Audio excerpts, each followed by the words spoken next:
बहुत समय पहले की बात है। पवित्र पुरी की भूमि पर, जहाँ विशाल समुद्र तट पर गीत गाता है, भगवान जगन्नाथ श्री कृष्ण का दयालु स्वरूप विराजमान थे।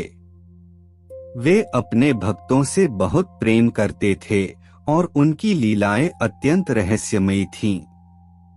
उनके बहुत से भक्तों में एक गरीब और बूढ़ी महिला भी थी।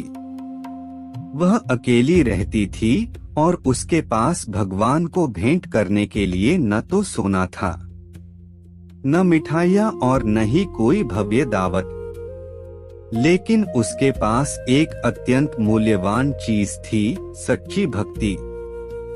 उसकी छोटी सी झोपड़ी के पीछे एक कटहल का पेड़ था। हर साल जब फल पकते तो उनकी मीठी सुगंध हवा में फैल जाती। वह बूढ़ी महिला बहुत प्यार से सबसे अच्छा कटहल चुनती, उसे काटती और अपने हृदय में भगवान जगन्नाथ को अर्पित करती।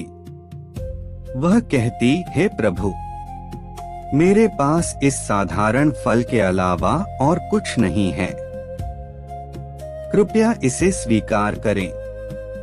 और फिर ऐसा मानकर कि जैसे वे ठीक उसके सामने बैठे हों, वह बाकी खाने से पहले उनके लिए एक हिस्सा अलग रख देती थी। अब एक अद्भुत घटना घटने लगी। पुरी के भव्य मंदिर में पुजारियों ने देखा कि कुछ अजीब हो रहा है। भगवान जगन्नाथ को सर्वोत्तम व्यंजन अर्पित करने के बावजूद कभी कभी भोजन वैसा ही रहता, जैसे कि प्रभु ने कहीं और भोजन कर लिया हो। भ्रमित होकर उन्होंने मार्गदर्शन के लिए प्रार्थना की। उस रात भगवान जगन्नाथ ने मुख्य पुजारी को स्वप्न में दर्शन दिए। मंद मुस्कान के साथ उन्होंने कहा, मैं हर दिन अपनी प्रिय भक्त द्वारा अर्पित किए गए कटहल का आनंद लेने जाता हूँ।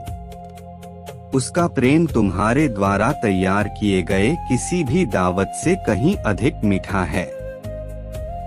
पुजारी आश्चर्यचकित रह गए। अगले दिन वे उस भक्त की तलाश में निकले।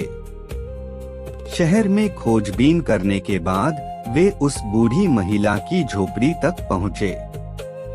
वहां उन्होंने देखा कि वह हाथ जोड़कर और चमकती आंखों से भगवान को कटहल का एक साधारण टुकड़ा अर्पित कर रही थी। उस क्षण वे समझ गए, महत्व इस बात का नहीं था कि भेंट कितनी कीमती है, महत्व तो हृदय की समृद्धि का था। उस दिन से यह कहानी दूर दूर तक फैल गई कि ब्रह्मांड के स्वामी भगवान जगन्नाथ अपने भव्य मंदिर को छोड़कर भी एक साधारण भेंट को स्वीकार कर लेते हैं, यदि वह सच्चे प्रेम के साथ दी गई हो। इस कहानी की सीख यह है, भक्ति को धन या वैभव से नहीं, बल्कि ईमानदारी और प्रेम से मापा जाता है।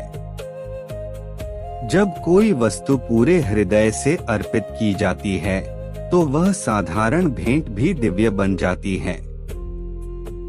जय जगन्नाथ, जय Jagannath. Like, share and subscribe to Bummy Kids.